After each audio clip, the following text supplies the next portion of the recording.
bunch of backup talk. I don't know. I don't. Just thanks, Marcus.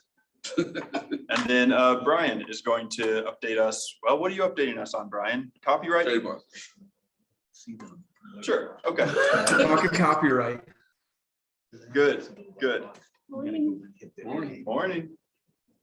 Oh, All right. this Yeah, meeting for is being recorded by a host of. Yeah, just when he starts the recording, Oh, you have to stay okay. you got it. Yeah. Got it. Cool. Okay, well, we'll go ahead and get started this morning. Let's do some introductions. No, I haven't started. Anyone here for the first time? It's just an invitation. but Would you like to introduce yourself? Sure. I'm Bree. I live in Loveland. I found out about these on Meetup, so thought I would just come and check it out. Bree from Cool. Loveland. Good to have you. Good to have you. John, you want to introduce yourself? So I'm John Barry. I own 1472 Protection, which is a wildfire property protection company. And we protect everything from the common home all the way up to the multi-million-dollar homes. And James is back for a second week. Good to have you back. Tatiana, good to see you. Would you like to introduce yourself? I'm Tatiana Samuhina. I'm Hi. Living in Fort Collins. I'm designer, running my own company, and so now have presentation. And I'm mature. All right. Well, any announcements for the group? Any community announcements? What's going on in January in Fort Collins? James. Tomorrow night on, it's an online event. There'll be Boulder, Denver, New Tech. There's going to be 5 companies presenting. I'm going to be one of them. 3 of us are from Founder Institute, graduating class. One of them is Microforma, which is a sports analytics company. They're based here in Fort Collins. The other is Kaya Longevity, which is a symptom-based healthcare program, sort of similar to what we're doing, but we look at the whole body and they're looking at specific symptoms. The other 2 companies I'm not familiar with, but should be interesting. So tomorrow at 6 o'clock. Okay, very cool. I just threw the link for that meetup in the chat. So it's Denver, Boulder, New Tech, Colorado, or Boulder, Denver, one of those.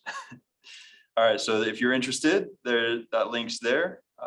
What else? Leandra. So just bringing it up again, Allison Profit and Amanda Mundo's Soulful Entrepreneur Summit is the last week of January. I still have 5 free tickets if anybody wants them. All right, free tickets to the Soulful Entrepreneur Summit. What's And the Brian has 10. what is the format? So that's all Zoom based? It's all Zoom, yeah. Okay, all day long or? It's all day long, 5 days Wow. straight, yeah. Okay, It does look a little intense, but you obviously don't have to go to all of it. so you'll be taking your coffee pot back home with you. Maybe so. All right, what else? Chris, any word from Jana? Do you know how that went? Do not. Okay. As of yesterday, she had not heard.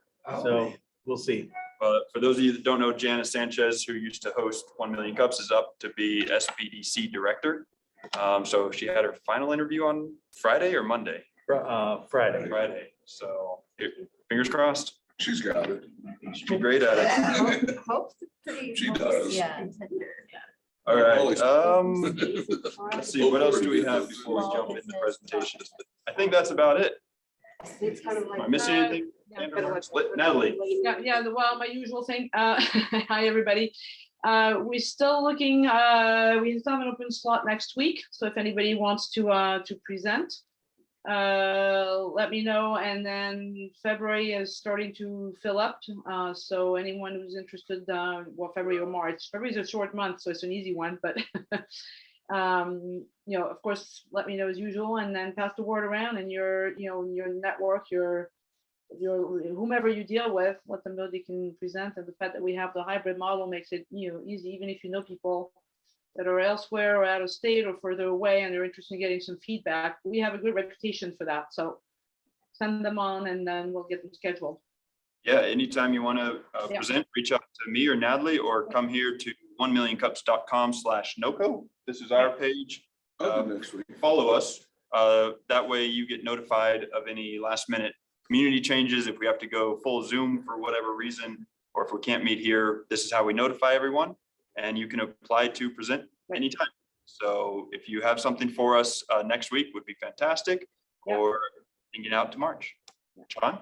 I'll do it next. All week. right, Natalie, we've got John here. Oh, John Barry? Yep. Yep. Okay, yeah, I was gonna actually ping you on the chat, say, or wait, I guess you know on the chat, you're in the room.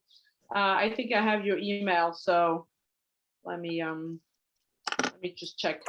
John at 1472protection.com. What is this? John at 1472protection.com. JON. Okay, oh, JON, okay. No H. It's 1472protection.com. Okay. Yep. All right, I'll send you a mail. Awesome, great, thanks, I was gonna. All right. Perfect. Make life easy. With that, we'll get Michael up here if there's nothing else. He's got a 6-minute presentation for us. I'll give you the 5-minute warning, and we've got it recorded for you. So if you want to go back and check it out, we'll share that with you. And then we'll have some time for questions and answers. Michael. Oh, and a fun fact about Michael.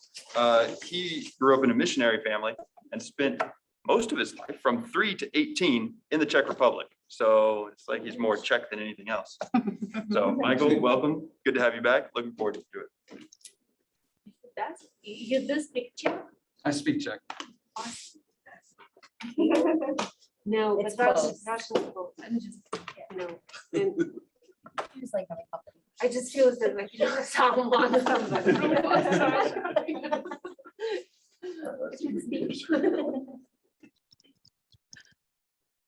How's that? Perfect. Okay, awesome. Well, hello, everyone. That's my face. I just figured I'd throw that up there for good measure. So yeah, my asks on this are just general feedback. This is really a preliminary kind of like overview of what I want to do. Like this whole year is going to be about building this platform and building this business. So really just kind of suggestions on the initial target market, since I want to make this financially viable and it would be great to like start somewhere where it actually has value. And then yeah, feedback on how to get this out there and actually generate some interest. So a little bit about me. This is sort of my background in a nutshell. Video production and photography. This is just like a nice smorgasbord spread of sort of my background. I spent about a decade in Dallas doing marketing content. I was working in an ad agency for a season, about 4 years, and then I went freelance. So this is just a little overview of that life that I lived. I started a business in 2019 called Providence, which everybody had a really hard time pronouncing because it sounded like Providence. And so it was not the greatest name in the world, but had a lot of, powerful kind of like vision for me and what I wanted to do. And it revolved around capturing the stories of aging generations. And we had this like 2-camera format where we interviewed older people telling their life story and kind of encouraged them to grab pictures from their life and go through that in that format. And I really thought it was something that I wanted to pursue, but then I realized in that whole year time frame and having business partners on board and everything, that I was up against a really difficult challenge of getting people to be honest and authentic. Like I was really getting like a superficial Facebook appropriate version of their life, which even though it seemed like a good idea, really wasn't that interesting for family members because they wanted to know the truth. And that was also sort of a dilemma. It's like, how do you get people to be honest and tell the real story and incentivize that? And I didn't know how to do that. So when the pandemic hit in 2020, I pivoted back and started to rebrand around this concept of backup talks, which in a lot of ways was the same kind of business, but I really wanted to get clear on how do you get people to tell their full truth and sit down and be incentivized to share their full truth in a way that's actually meaningful and valuable to them. So I kind of came up with the slogan, be seen, be known, be understood. And I wanted to give people that experience of really a safe environment to share who they are. And it's sort of a hybrid between like counseling and also this previous business. And so that's a little bit where, I'm headed with this business. Is making it more mental health oriented and life coaching oriented. Not so much for me giving that advice, but actually working on a system, an AI platform that will help give those answers in real time. So basically reading that data, transcribing those interviews, and then running it through a system that gives people results around like what their story tells them about their lives. So I had a hard time with the target market initially because I want to be able to serve multiple generations and multiple backgrounds. And I really feel like anybody's personal life and their own story can be processed through this sort of system and be given results as to who they are. So it's a big undertaking to actually take on a whole lot more than just what aging generations, especially, you know, locally, because most of my focus before was video production oriented, coming to them and actually sitting down. And I want to make this something that can be used online, primarily like Zoom oriented.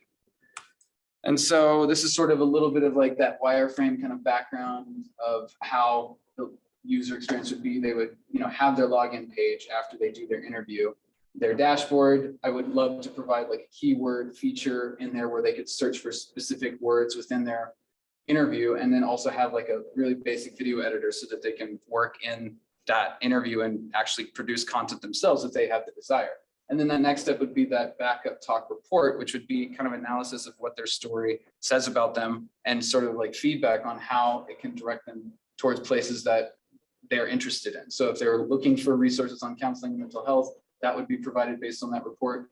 Career future guidance, which is more life coaching, and creative collaboration on people who want to creatively tell their story and get that out there to the world.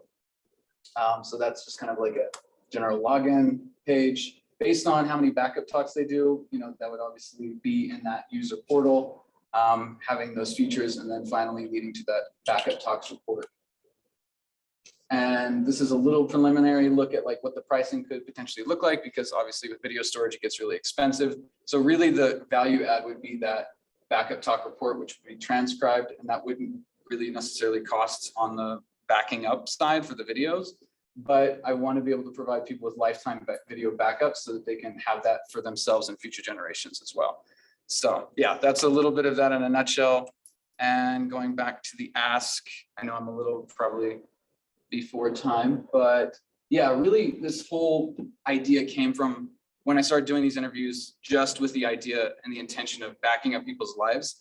They would come to me and say, okay, now that I've shared my life, now that I've gone really into this space of opening up and sharing my deepest, darkest truths, I want to have answers, and I want something that's not just you recommending it, but it was really a challenge. And so building this AI platform, and I found a developer locally in Denver who's going to be working with me over the next year to actually create this data dictionary. So basically, if somebody says one thing, then that AI system will then kind of put out an answer as to like, okay, this is what this means. And these are, so really getting clear on what does a one sheet look like? What does it look like to be able to almost give people real-time results as to what their life story means? And we're talking about going all the way back through their life and analyzing it in a way that is a lot more intelligent than what I can do and what a lot of people can do. So it really is a hybrid of experiences all in one. And that's my spiel. All right, who wants to get started? Q&A. Yeah, I have a question. Sure. So, and actually several questions towards kind of a different part of your speech. So I don't know, do you call client those whose video will it be? Is that the client, right? Or Yes. the client, those who will be users of database? Or it's kind of both? The client is like basically the user who comes in and who does the interview and then has that.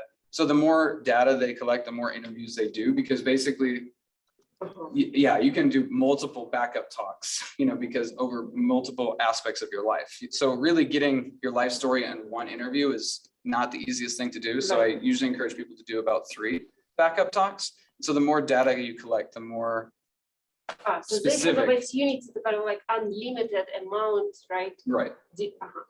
And my second thought at the beginning of your speech, I was thinking, is it something else about leaving legacy? You know, right now it's like the whole business, leaving legacy in a video form for your future generations. Right. And probably some people, especially older, who's, you know, at the end of their lives, they may be asking, can they download it? Is it opportunity to, you know, download and pass it to your family? Yeah, the intention, that's almost like a byproduct. So when I first started that business, Provenance, my focus was legacy. I had my own experience with my grandmother. I sat down and I recorded her life, but she also gave me a very superficial version of her life because I was her grandson. And so, over the course of How to this, deal with it. over the course of that experience, I realized I'm not giving these people the experience of actually sharing their full life story.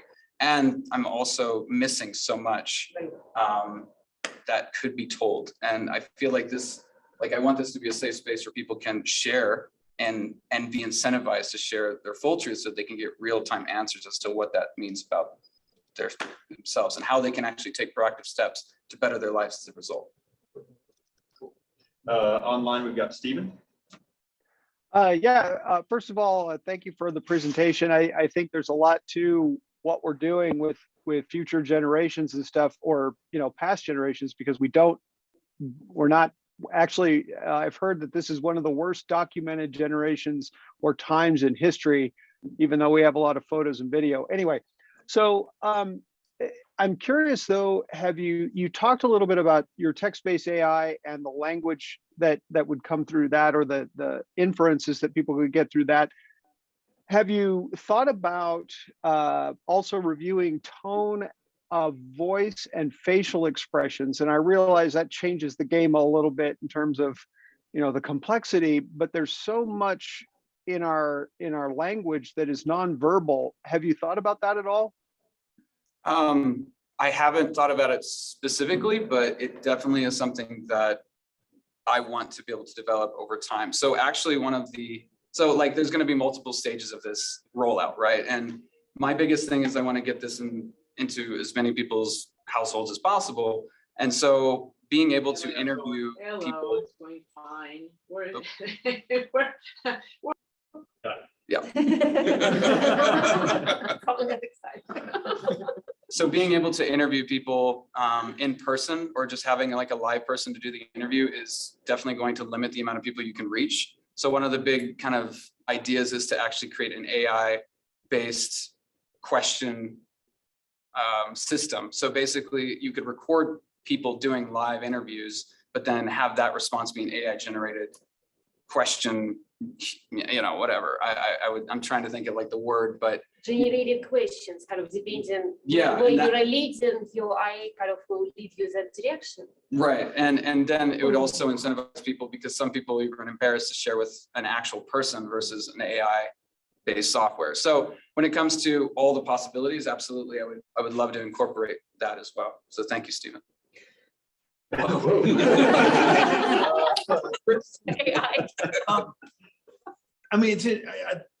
think the concept is interesting. When I was watching your presentation, I have the impression that you've got 3 separate businesses going on here. Sure.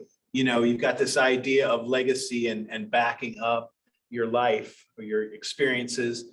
And then you've got this sort of dual track of mental health and career stuff. Yeah. And then you had the piece of creative collaboration. Right. To me, it feels like you're trying to do too much. Yeah. I feel like it needs to be focused a little more. Yeah. The first thing I would probably drop is the creative collaboration. I think that the idea of backing up your life or your experiences is really interesting. And then how do you take that and lead people into the idea of mental health and career development? To me, those can kind of play together, but I'm not entirely sure how that works. Yeah. What credentials do you, for instance, you're talking about an AI, but what credentials do you bring to the table in terms of mental health counseling or directing people towards that? Absolutely. And career counseling? Tell me a little bit about that. So that would be a little bit more of the byproduct of that report. So that was not so much the services I provide, but more of the kind of access points that people can be directed to as a result. So a lot of this is going to be partnering with people who are already in those spaces, partnering with professional coaching services. And so that would be essentially what would be on the other side of doing your interview. Okay. So the real product is the interview, and then that report that gives you an analysis of ways in which you can direct your life appropriate. Right. At the end of just a sort of a follow-up question, you're talking about people telling their deepest secrets, their intimate stuff. What sort of security are you offering people? You're saying you're going to store this video for a year or for lifetime, depending on how much they pay. Where is it stored? How's it stored? Is it encrypted? Right. Because when you start talking about people's deepest secrets, yeah, absolutely. And that's definitely part of this whole journey. Like I'm at the beginning of like recognizing all those hurdles and also realizing that we're, you know, in a place where, you know, cryptocurrency and blockchain technology are really a huge part of that security system. So that would be definitely the space I'd be moving into. Thank you. Marcus? Yeah, would you flip back to your pricing slide here quick?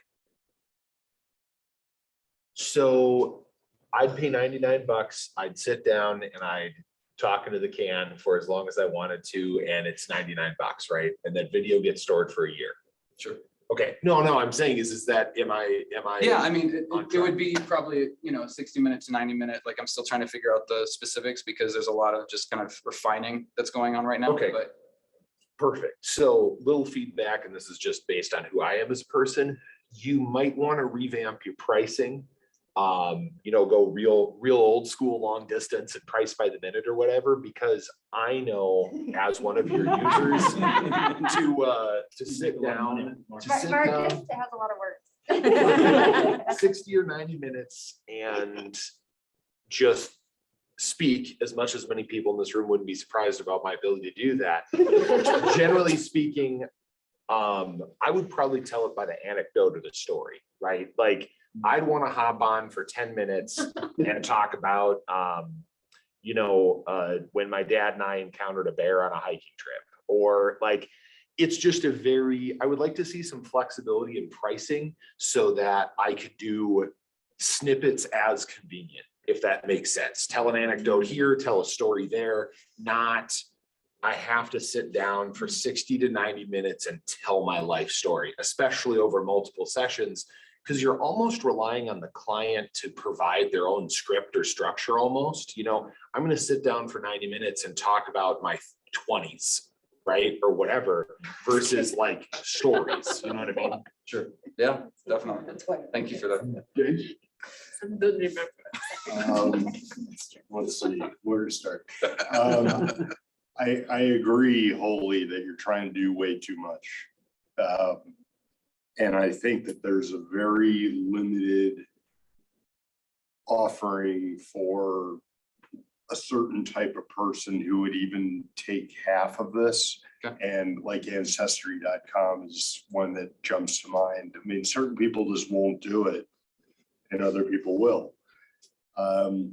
The minute that you say AI, I'm completely out, because it's been proven in healthcare that AI does not work. It gets you about 75% of the way there, but the other 25%, you have to have a person on the other end of it. I would imagine it's similar in psychology. So I haven't studied that, but that'd be something to look at. And the last thing would be, if my memory is correct, there was a company called Path that was trying to kind of do this capture your life thing, and they failed miserably. And they had a lot of money behind them. It was a founder from some other company that had a successful exit, tried it. It lasted maybe 6 months. So it would probably be worthwhile to look at what they did just to learn from. Sure. Thank you. Some feedback on your presentation. So I really like the tagline, "Your story could change your life." And I would have loved to see like an ideal user avatar, kind of the story of how they interact with this, how they use it. So if you can craft your ideal user avatar, that would, one, maybe help you identify your target market to start with. Sure. You know, maybe there's these 10 people I'm going after versus the whole world. Yeah. And then walk us through that, how they come in, how they're interviewed, what happens to their video, who watches their video, and how do you get from me talking or you interviewing me to it changing someone else's life? So can you connect those dots for us in the presentation? And then also, and this is the trick of a hybrid presentation, using your slides, like pointing to them and referencing them, half the audience can't see that. Got it. So pick just camera or person you're talking to, and those are there for our benefit, not yours. Sure. So just a little presentation. Got it. All right, and last one, Leandra. So on Steven's thing, there actually is the voice, that technology already exists, and as like a health thing, of picking up intonations while you're talking about certain topics. So if you wanted to go that route, just to throw it out there. The thing that I'm having trouble wrapping my brain around is this legacy piece versus almost like this counseling piece. And I totally get what you're saying, where with the legacy piece, you're getting the Facebook legacy rather than the real legacy. But this other piece almost sounds like it's counseling. And I'm wondering, well, why would I do this on a recording and why wouldn't I just go talk to a real person? Because again, if this is like more my deepest, darkest secrets, and I'm saying these things to find out who I should, and maybe that's it, maybe who I should be connected to. Yeah. I'm not sharing that with my family. This is just for me. This is private versus legacy. So they're like two completely different things. So is it that you're just trying to get me connected with, should I be going to a counselor or a coach?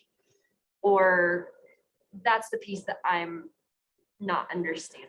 Yeah, that's really good feedback. So with where I went with this business, I realized like I wanted to create an offering where people were able to share without filtering themselves. And a byproduct of that could be that they could work with creatives to craft a story that would be more appropriate for social media or their family. They would also have this backlog of their truth and their story captured. And then along with that, then I realized that there was another value add in that, in giving people answers if they were willing to be open enough. And so it's like a lot of things came into one when I realized when you opened it up for people to be that honest and that raw, there was a lot more opportunity there. So I would say to James, right? James's point, like in this case, so there's a woman who presented to us from Maui. Her name's Angeline Longshore. She used to be in TV and media as an interviewer, and she just has that personality that you end up telling her things that you wouldn't, you're like, why am I telling you this, right? And that's just who she is. Like, I think for what you're wanting to do, you need to hire a person like that who can just get those stories out, who asks the question that makes them be like, well, actually, yeah, exactly. And I think it's going to take a human, not AI, to get to the depth of it. And maybe you're just not the interviewer. You need that empathetic person who makes them feel comfortable to tell the whole story. If that's what you're wanting to do. Right. And that's sort of that long-term goal, is like at first having that human experience or having that collection of humans to do those interviews, and then long-term actually creating an AI-based system where the likeness of those same humans can then be programmed to ask those questions. But this are in such primitive stage now, it might be, I mean, people talk a lot about AI. Right. In fact, it's, way beyond what we are knowing about humans. Sure. So Yeah. next 5-10 years, maybe. I think to capture the human Great experience, you need a ideas, human. great feedback. It's Michael, really thank you for your presentation. Find Michael afterwards, talk his ear off about AI. But thank you very much, Michael. And question for you, what can we do to help you as a community right now? What can we connect you with? Who do you need to know? stories.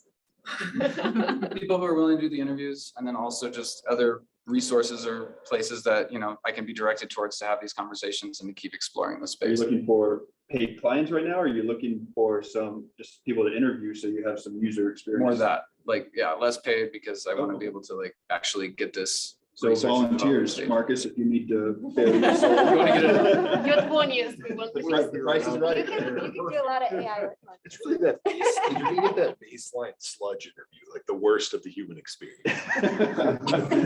Thanks, Michael. That was awesome. All right, grab a cup of coffee and we'll get back with Brian in just a minute.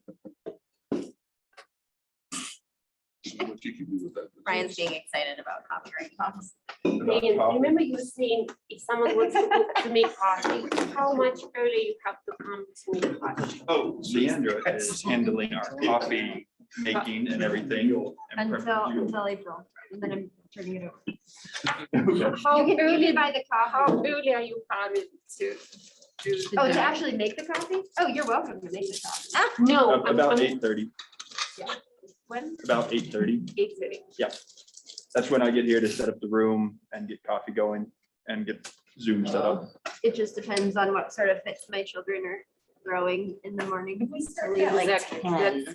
My daughter couldn't find her mitten this morning, so I got here Oh about my God, 8:45. that's, I think it's like, no, I'm thinking I really have to have 10 minutes window because it's always there. Go to the restroom, get meetups, get uniform. Yeah. Yeah, so I think it was 8:45. Don't forget Plus I Melanie Bryan. had to make 2 trips because I was bringing so much stuff from my. So that you can go like, here's the. But next week I will be carrying nothing, so, I can make the coffee right when everything. Yeah, I think we need to make it a little earlier so it's ready to go whenever people show up. There's only so much you can do without mittens missing. I know. Let's see what I we had to can go do. and dig through the lost and found yesterday. So like, there's so much We did not find said mitten. finding out like what Chuck had been up to, and like all the other stuff. Like, that's a really solid. All right, Brian, you want to throw your screen share up? I would love to have that story forever. About Uncle Chuck, about cousin Chuck printing. Okay. Right. But it's a 20-minute. All right, looks like everyone got the And it's copy they not the need. whole Picture, it's one piece. Yeah. You know what I mean? Yeah. And all right, let's get going with our second presentation.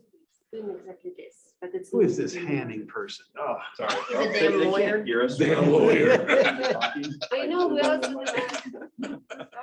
All right, All we're right. starting. So Brian was actually born in Fort Collins at Poudre Valley Hospital and quickly decided to go to St. Louis, like within 2 months of his life, and realized the grass is not greener, and he came back here and has been here ever since.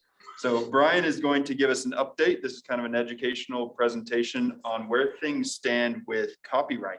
I actually spoke with him, was it last week, about this, where I got to ask all my questions on copyright. It's fascinating talking to a lawyer who knows something and doesn't charge you $200 per minute. So Brian, take it away. Absolutely. And Dane, and I may be a lawyer, but I'm not a crook. And so I'm talking today about the other intellectual property for small business. A couple of weeks ago, I came and talked about trademarks and how that is useful, especially when we're looking at protecting our communications with customers and domain names. And today we're going to look at something that opens up this year, this spring, in fact. And so my general disclaimer is this is all educational. I don't know anything about your business unless I actually do represent you. And then even then, don't take any attorney advice from a presentation. So the first part of this is what is actually a copyright? And so we have the nice, wonderful legal definition that I paraphrased at the bottom here, where it's this idea of a creative work that we've done that a third party, an audience can perceive.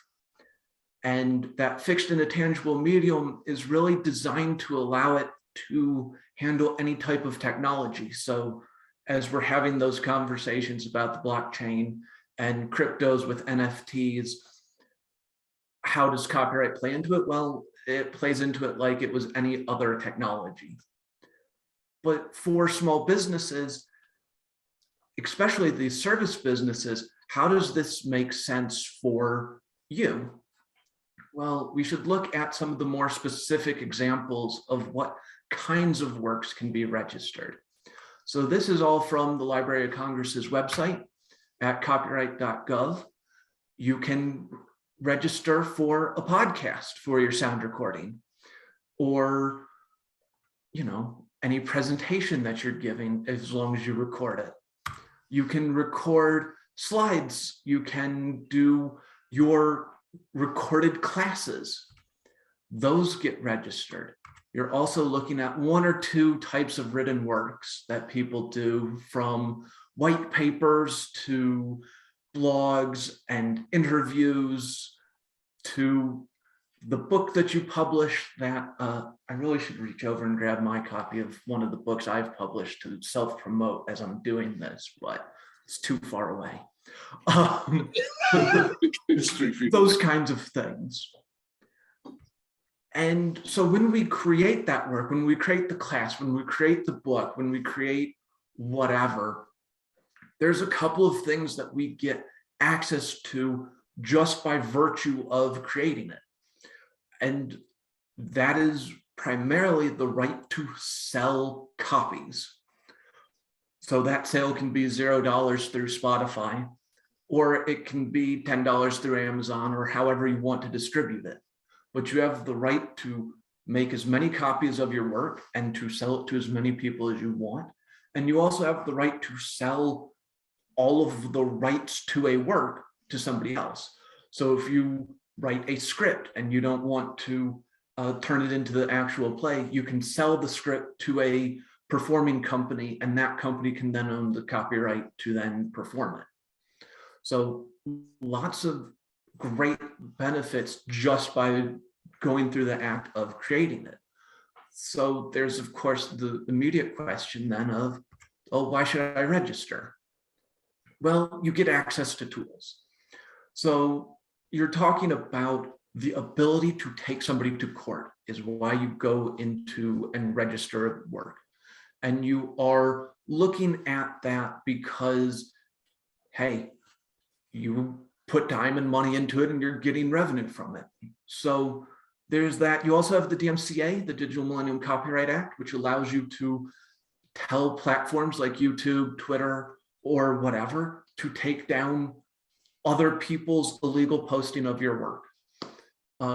And then the final piece is what we're talking about now, which is the claims board. This was passed with the 2020 omnibus big law. Its part was called the Case Act. And what it is it's a small claims court for copyright, meaning we can talk about infringement. Hey, this other person's using my work, stop them.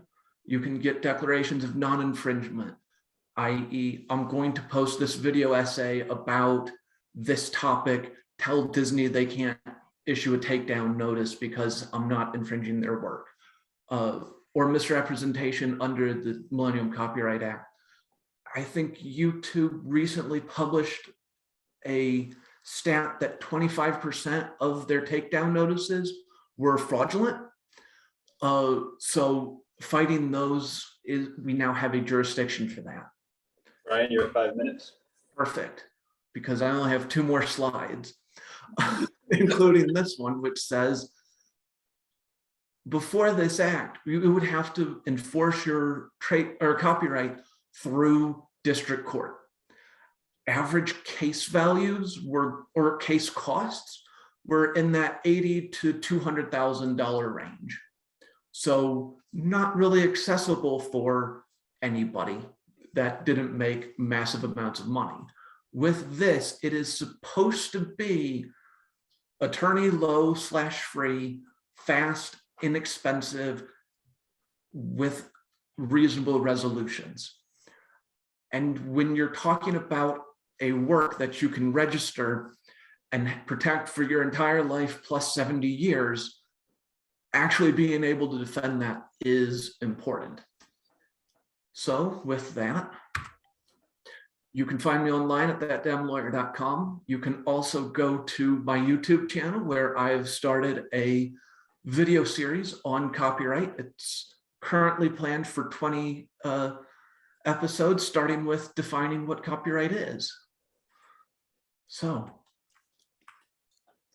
Good, Brian. Excellent. All right, who's got some burning questions about copyright? Yes, I can put my link in. Let me grab it, and then I will. If somebody wants to ask a question, I am listening, even if it doesn't look like I am. YouTube channel. What's the name of your YouTube channel? I am putting it in the website, but it's just it's Handing Law Limited. Handing Law Limited. Okay. Thank you. Marcus. So I'm just curious here. You said the lifetime of the creator plus 70 years. Is it still 2 renewals? So 2 questions. Is it still 2 renewals at 35 years each? No. Okay, because I thought that was true at one point. And then the other Yes. question. Before 1976 it was, if I remember my date correctly. So you're remembering. Yeah. Dad told me that. Speech and debate. While you were hunting bear. Um, About dice, wait, yes, yours. So, you know. And then the second question, which I was just curious about, is so every copyrighted work has to have a flesh and blood author associated with it? Because you said the lifetime of the author plus 70. So I'm wondering, is a way around that the copyright is just held by a corporation that exists forever plus 70 years? So there's a couple of answers to that. The first part is a lot of those corporate works are works for hire. They're not under the authorship rule. And so with that, they are, it's 100 years flat instead of the life of the author plus that. Where it starts to get tricky is when you're talking about 3 authors writing a book together. At that point, what you're talking about is we're counting it from the last deceased author for the 70 years. So if I wrote a book with Chris and I pass away in 2030 and Chris passes away in 2050, then it's 2050 plus 70 years. Sure. I just was curious, so like a copyrighted video game, there's going to be a little copyright at the bottom, and let's say it came out in 2012. In 2112, copyright would expire on the game because it's owned by a corporation. Yeah. Okay, cool. That's also true for pseudonyms and anonymous works. The renewed copyright is still actually kind of relevant because a lot of works were copyrighted while that was still in place. And so there is some retroactive to making some of those life plus 70, but it gets complicated. But that's why, yeah, we're looking at the original Winnie the Pooh just entering the public domain when it was published in 1926. Brian, and I have a question, but it's a question that probably doesn't have short answer. Maybe sometimes you'll, and I haven't seen your YouTube channel. I would love to check it out. I know that it's a lot of confusion about visual artists, designers, and fine painters in a sense of what's really protected. Yeah. So if sometimes you may have a YouTube clip about that, or maybe sometime you talk about this, because I know a little bit about that, but not much, how they are protected. Let's say web page, you know, we're talking about slide or we're talking about photograph, right? But if we're talking, let's say, about snap of web page, design of web page, or certain fine art painting. Yeah, the main, what's the answer I want to give there? I'm trying to find part of the answer because I want to share the screen. Remember the disclaimer slide? This is. Yeah. And also, yeah, I remember. What we're protecting in copyright is expression. So we're not protecting ideas. So what we're talking about when we're talking about websites and photographs is any particular example of it can be registered. So you're not going to be able to protect a picture of the Statue of Liberty to the extent you're going to be able to protect some other work that is more, unique's the wrong word, but it more unique. But the early part of the question was what kind of works are protected? And I'm trying to find that because the statutory definition is right there. So what we're talking about when we're talking copyright is big, broad categories. So it's specifically this. So any fine art, any graphic design, any logo that you create, any book, play, podcast tends to be enough to hit registration. So your website, the design of it, the content of it can all be registered. The problem is you're probably going to change it frequently enough that you may not want to pay for registration every time. I think something interesting about copyright is the inherent rights versus trademarks. And so as a small startup or an entrepreneur, at what point do I need to even think about registering a copyright versus just creating content? Or should all these copyright laws hinder me from actually creating stuff? So and I don't want to like disabuse you of any notions or be confusing with it. The answer I tend to give people is, one, you want to register within 3 months of publication if you're going to register. Because within 3 months, you get statutory damages, you get attorney's fees, which means that you don't have to prove that Joe Schmo down the street creating a knockoff harmed you in the amount of $10,000. You can just say they harmed me. The statutory scheme says they owe me 10,000. Make them pay me. So registering quickly is more valuable than just registering, but registering is a prerequisite to enforcing. The second part of that, or perhaps the main part of it, is I tend to tell people in this age where we create 1 million blog posts, 17 Twitter posts, and an Instagram today, that what you're really trying to protect are those things that you're extremely proud of, that you'd be really, really mad that somebody stole. Whether it's because of losing profit off of it or because this is the thing that you put 17 hours into and you want to protect it. Any other question? Jenny? So Brian, as you know, I create workbooks for my trainings for businesses. And I just write on the workbooks copyright. And so I just updated them and put like copyright Jenny Morse 2022. Is that useful, valid? It's not completely a waste of time. Okay. So part of what we're talking about in the infringement test is whether or not That's what it's been. whether or not a potential infringer had access to this work. So part of that is whether or not it was published before this other person could write it. So for example, if you wrote this workbook and you put it out on Monday and you notice on Tuesday somebody else put out a workbook dated Tuesday, it's more likely to be an independent creation if there's enough differences.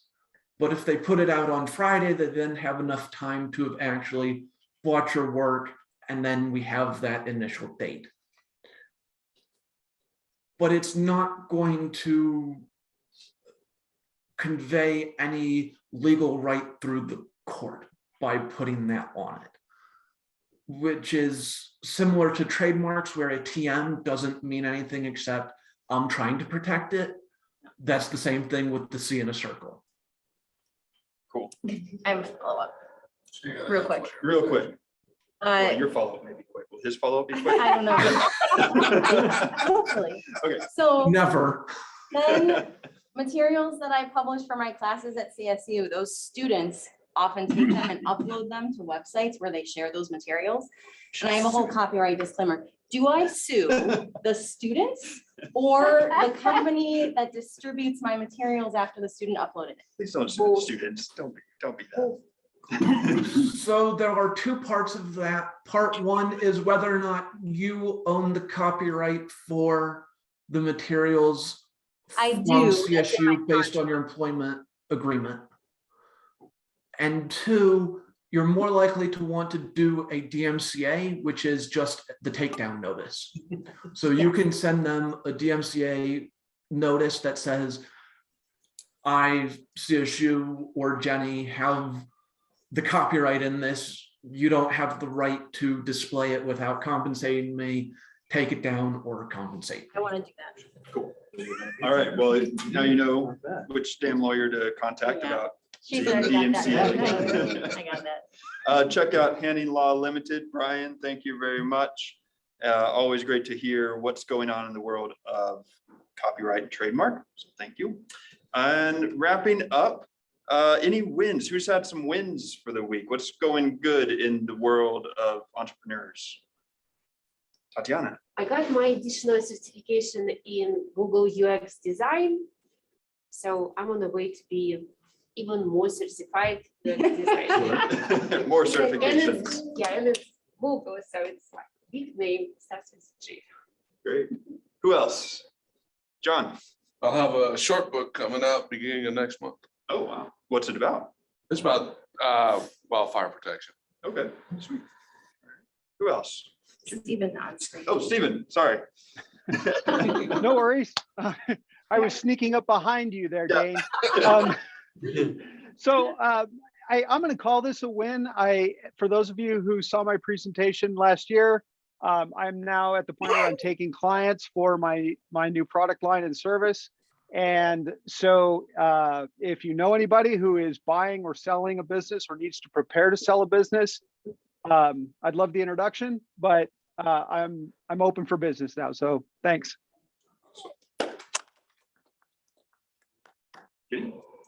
Two things. One, my assistant came up with an idea for me to write a basics version of my courses, and made me write it last week. So I have a 25-page downloadable book guide, and a course that run completely independently. And I was like, okay, this is a lot of work for me to do, but we had our first sale of that bundle. It's only $40, but pretty exciting. And So this is a 25-page 25-page guide, guide yeah, on technical writing. business writing basics. Right So on. it's like some basic stuff that everybody should be doing. Having that low entry Yes, offer. that was her idea. And then That's a good she hounded me all of the holidays to do it, and I finally did it. That's why we pay And then you ask those assistants. people to get down your material, Yes. because Make us this do is a work. book, And they right? like it. So the other thing is that I have a goal in my mind to double my revenue for 2022. So we are aiming for 120 in revenue this year, and I'm already set, like scheduled to make 50,000. That's Oh, already like awesome. on the books. Yeah. Right on. Okay, well, Chris. It's not quite a win yet, but you're inspiring me. So I should find out in the next 2 to 3 days if I've landed a contract with a medical startup in San Francisco, which is going to put me on track to more than double my income from last year. So Doing marketing? doing a full branding package, investment materials, a whole bunch of stuff, but branding oriented. That's Yeah. awesome. Well done, well done. Everything for me is kind of coming to fruition all at once, which seems, I'm going a little crazy with it all, but one win, I got my first gig-based consulting job starting Friday, where I'll be doing organizational design, and I get to be part of a team instead of leading a team, which I'm excited about. And the coffee, Isolation Coffee, is doing really well. And I need to hire a delivery driver, and I need to hire a marketer. But to do that, I need money. And so I'm looking at SBA 7A loans. Has anyone done that I could talk to you about that afterwards? I think that was one of the last presentation in December when one of the Krista. she Oh, was Christian, doing I that. missed that. I need to forward you her email because I was asking about, That ended But- December 31st, but she did. Yeah, the free one. right, but it was, but still, it's Oh. at the same place. I- It's yeah. a- I'll just say, we're talking about Jana earlier, the SBDC has resources to help you Yeah. with that kind of stuff. So Okay. And if you want cheap labor, I have students. I just need a driver for like 2 hours on a Friday. So if you want me to ask them, That'd be fantastic. you remember Paul presented and he was like, maybe I might need an intern. I had 5 people who contacted him. He was like, I wasn't prepared. So tell me when you're ready. Okay. Immediate Cool. back. Okay, do you need drivers, Dane, although they don't have, do you have the car, or you just need a driver, or do you need the asset? I need a reliable person who owns a reliable vehicle. Drivers. Because I was gonna say, you can also reach out to the labor jacks, but they Oh, usually yeah. don't have their own, they don't bring the equipment, they only bring the labor. Okay. Yeah. Well, thank you all. Every time I ask for help, you guys are awesome. So thank you for that. Leandra. Does anybody have an elevations credit union account that we can maintain our location? The account that lets us use this room is Launch NOCO, which will be shutting down and shutting their account. So if anyone else has an account at this bank, I might want to talk to you about how we can keep using the space longer. Or we can just open one. I was thinking. I need to talk to them, so I'll have more information on that. Costs $25 usually. Okay, well, anything else online? Any more calls for help? Or in the room? Nope. Marks. The first week of the relocation work for the low income and public housing folks has been going well. And it's been going so well that I already need contacts with good, decent, reputable landlords. If they've got any listings, screening, whether or not it's acceptable for a federal HUD voucher, et cetera, that's all actually my job, but just more landlords. The more landlords, the better, especially landlords with vacancies. Ask me afterwards, I know. some- Okay, perfect. We had somebody who did the presentation on the landlord app or the app for landlords. Turbo tenant? Yeah. Yeah. Turbo Tenant, I was gonna say Turbo Tenant may want to contact Seamus and see if they have listings. Yeah, Sarnan and. I wonder if they're still over here. All right, well, thank you all for finding your way here and in person, online, and we'll be back next week. We've got John presenting next Yeah, week yes. and Natalie, who else? Hang on, I don't remember by heart. Let me just tell you right now. It's a person called Michael Zaharios. He's out of state. He has something about cars. He's in Florida and he's a 1 million cup presenter, organizer, something in Florida already.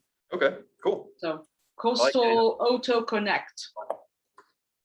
Auto Connect. All right, thanks, Natalie. Yeah. All right, you all have a great rest of your week. Grab another cup of coffee. Thanks. Have a great Bye. week, everybody. You too, bye.